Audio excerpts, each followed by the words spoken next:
দর্শক আপনাদেরকে স্বাগত জানাচ্ছি ভোরের কাগজ থেকে। আমি অবকাশ থেকে এই মুহূর্তে আপনাদের সঙ্গে যুক্ত রয়েছে রাজধানীর মিরপুর যে জাতীয় চিড়িয়াখানা, বাংলাদেশে জাতীয় চিড়িয়াখানা, সে জাতীয় চিড়িয়াখানার সামনে থেকে মূল ফটক যেটি, সেই মূল ফটকের সামনে থেকে আপনাদের সঙ্গে যুক্ত রয়েছে এবং আপনাদেরকে সরাসরি দেখানোর চেষ্টা করছি মূল ফটকে। এখানে যে ঈদের ছুটিকে কেন্দ্র করে, ঈদের পরবর্তী যে ছুটি, সেই ছুটিকে কেন্দ্র করে দর্শনার্থীদের, রাজধানীতে দর্শনার্থীদের উপচে পড়া ভিড় চিড়িয়াখানা, এবং আপনারা সেটা দেখানোর চেষ্টা করছে যে গতকাল ঈদের দিন কিন্তু জাতীয় চিড়িয়াখানায় একটি সার্কাস খেলা দেখাতে যেয়ে একটি শিশুর কিন্তু মৃত্যুর ঘটনা ঘটে এবং সেই মৃত্যুর ঘটনার পরের দিন কিন্তু আজও কিন্তু দর্শক আপনারা দেখতে পাচ্ছেন যে রাজধানীর যে চিড়িয়াখানা, জাতীয় চিড়িয়াখানা, সেই জাতীয় চিড়িয়াখানা আর মূল ফটকের সামনে থেকে দেখতে পাচ্ছেন সাধারণ মানুষের একটা উপচে পড়া ভিড় এবং এখানে কিন্তু যে সাধারণ মানুষ বিনোদন কেন্দ্রে এসেছে এবং পবিত্র ঈদ উল ফিতর শেষে আজ যে ঈদ উল ফিতরের ছুটি চলছে, সেই সাথে সাথে আজ কিন্তু সাপ্তাহিক ছুটির দিন এবং সেই দিনে কিন্তু রাজধানীবাসী তাদের বিনোদন কেন্দ্রগুলোতে জড়ো হয়েছে এবং বিনোদন কেন্দ্রগুলোতে এমনিতে জড়ো হয়ে কিন্তু উপচে পড়া ভিড় কিন্তু লক্ষ্য করা গেছে এবং সেগুলো সরাসরি আপনাদেরকে দেখানোর চেষ্টা করছে। এবং এই সাথে সাথে চিড়িয়াখানার যে টিকিট কাউন্টারগুলো, সেই টিকিট কাউন্টারগুলোতে কিন্তু লম্বা লাইনে কিন্তু দর্শনার্থী দাঁড়িয়ে রয়েছে এবং লম্বা লাইন ধরে তারা কিন্তু টিকিট কাটছেন এবং টিকিট কেটে তারপরে কিন্তু চিড়িয়াখানার ভিতরে কিন্তু প্রবেশ করছেন এবং প্রবেশ করে চিড়িয়াখানার অভ্যন্তরে যে জিনিসগুলো আছে, যে প্রাণী আছে, সে প্রাণী কিন্তু তারা উপভোগ করছেন এবং উপভোগ শেষে কিন্তু এখন যে দেখতে পাচ্ছেন সেগুলো কিন্তু দর্শনার্থীরা মাত্র বের হচ্ছেন, অর্থাৎ চিড়িয়াখানার আর যে বাহির দরজা, সে বাহির দরজা দিয়ে কিন্তু বের হচ্ছেন।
কোন জায়গা থেকে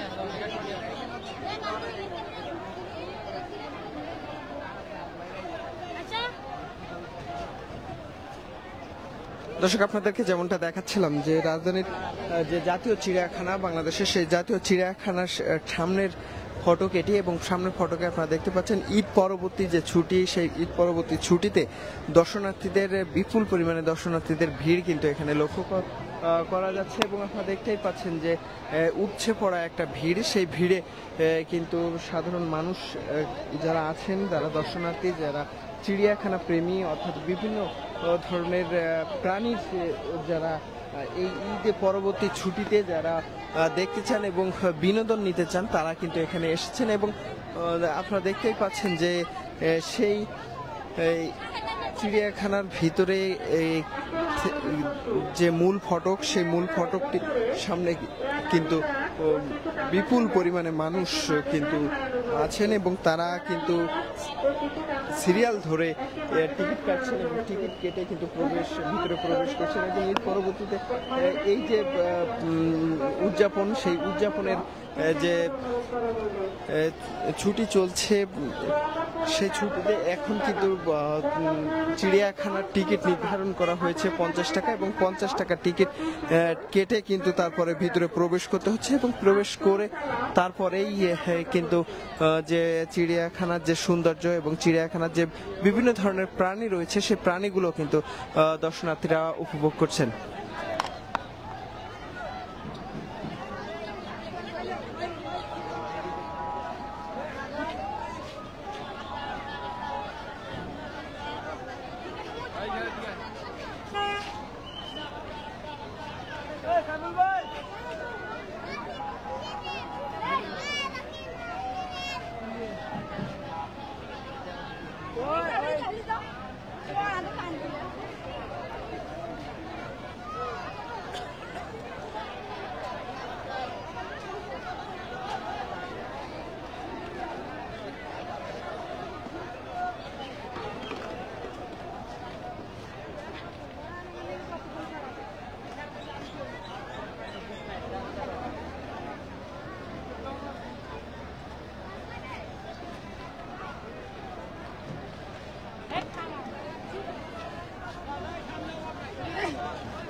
ফরিদুল ইসলাম আপনি যেখানে থাকেন না কেন অতি শীঘ্র চলে আসুন। দর্শক, আপনাদেরকে যেমনটা দেখানোর চেষ্টা করছিলাম, এই যে চিড়িয়াখানার সামনে থেকে যে দর্শনার্থীদের উপচে পড়া ভিড়, সেই চিত্র কিন্তু তুলে ধরছিলাম এবং এই যে উপচে পড়া ভিড়ের মধ্যেও কিন্তু আমরা লক্ষ্য করেছি বিভিন্ন সময় কিন্তু বিভিন্ন শিশু হারিয়ে যাওয়ার ঘটনাও কিন্তু এখানে ঘটেছে। যদিও পরবর্তীতে কিন্তু চিড়িয়াখানার পক্ষ থেকে কিন্তু মাইকিং করে তাদেরকে খুঁজে দেওয়ার চেষ্টা করা হয়েছে এবং বেশ কিছুক্ষণ আগেও কিন্তু একটি শিশু হারিয়ে যাওয়ার ঘটনা ঘটেছে, যেটি কিন্তু আমরা একটু আগে কিন্তু মাইকিং চিড়িয়াখানার পক্ষ থেকে মাইকে কিন্তু বলতে শুনেছিলাম এবং তারা কিন্তু জানাচ্ছিলেন যে একটি শিশু হারিয়ে গেছে, যেটি আশুলিয়া থেকে আসছে এবং এছাড়াও বিভিন্ন ধরনের ঘটনাও কিন্তু ঘটছে। এবং গতকালকে কিন্তু আমরা আরেকটি জিনিস লক্ষ্য করেছিলাম, যেটি কিন্তু একটি শিশু কিন্তু হাতির সাথে সার্কাস খেলা দেখাতে যে কিন্তু হাতির পায়ে পিষ্ট হয়ে কিন্তু একটি শিশু কিন্তু গতকালকে নিহতের ঘটনা কিন্তু ঘটেছে এবং সেই ঘটনার পর কিন্তু আজ পরদিন এবং পরদিনেই কিন্তু দেখতেই পাচ্ছেন যে চিড়িয়াখানার ভিতরে কিন্তু একেবারে উপচে পড়া ভিড় এবং সাধারণ মানুষের যে আনাগোনা এবং তারা কিন্তু এখানে লাইন ধরে টিকিট কেটে কিন্তু প্রবেশ করছেন চিড়িয়াখানার ভিতরে এবং আপনারা দেখতে পাচ্ছেন যে প্রচুর পরিমাণে মানুষ এবং দর্শনার্থী যারা রয়েছেন তারা আসলে মূল ফটক দিয়ে প্রবেশ করছেন এবং সেই সাথে সাথে যেটা বাইরে হবার দরজা, সেই দরজা দিয়েও কিন্তু বেশ মানুষ কিন্তু এখন বের হয়ে যাচ্ছেন। চিড়িয়াখানার অভ্যন্তরে তৌফিক নামে 3-4 বছরে একটি শিশু পাওয়া গিয়েছে। তৌফিক নামে 3-4 বছরে একটি শিশু পাওয়া গিয়েছে। শিশুটির পিতার নাম রিফাত, মাতা জ্যাসমিন। আপনারা চিড়িয়াখানার অভ্যন্তরে যেখানে থাকেন না কেন অতি শীঘ্র নিজেদের সাথে তথ্য কেন্দ্রে চলে আসুন। তথ্য কেন্দ্রে অবস্থান করছে। দর্শক, যেমনটা বলছিলাম এর আগেও কিন্তু আপনাদেরকে বলছিলাম যে এখানে যে উপচে পড়া এত পরিমাণে মানুষের ভিড়, যার কারণে কিন্তু শিশুরা কিন্তু হারিয়ে যাওয়ার ঘটনাও কিন্তু ঘটছে। এবং আমরা একটু আগে কিন্তু আরেকটা শুনলাম যে তৌফিক নামে একটি শিশু কিন্তু এখান থেকে আসলে হারিয়ে গিয়েছে, এবং সেটা কিন্তু পরবর্তীতে যে চিড়িয়াখানা কর্তৃপক্ষ, সে চিড়িয়াখানা কর্তৃপক্ষের যে মাইকিং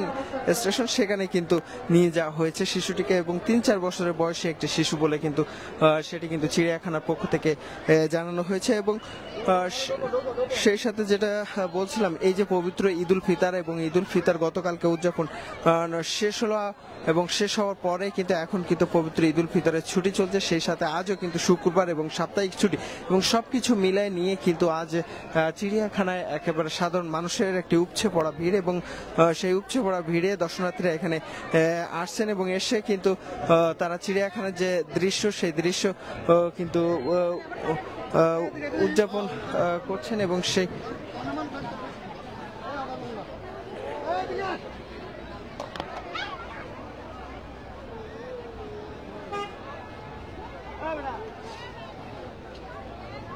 এবং দর্শক, আপনারা দেখতে পাচ্ছেন এখনো পর্যন্ত সাধারণ যে মানুষ আছে তারা কিন্তু এখনো চিড়িয়াখানা অভিমুখে আসছেন, এবং এসে কিন্তু তারা লাইন ধরে দাঁড়িয়ে টিকিট কেটে কিন্তু চিড়িয়াখানার ভিতরে প্রবেশ করছেন। তো দর্শক, এই ছিল রাজধানীর চিড়িয়াখানা থেকে সর্বশেষ তথ্য। তো আপনাদের সঙ্গে আবারও যুক্ত হবো, সেই পর্যন্ত সবাই ভালো থাকবেন, সুস্থ থাকবেন।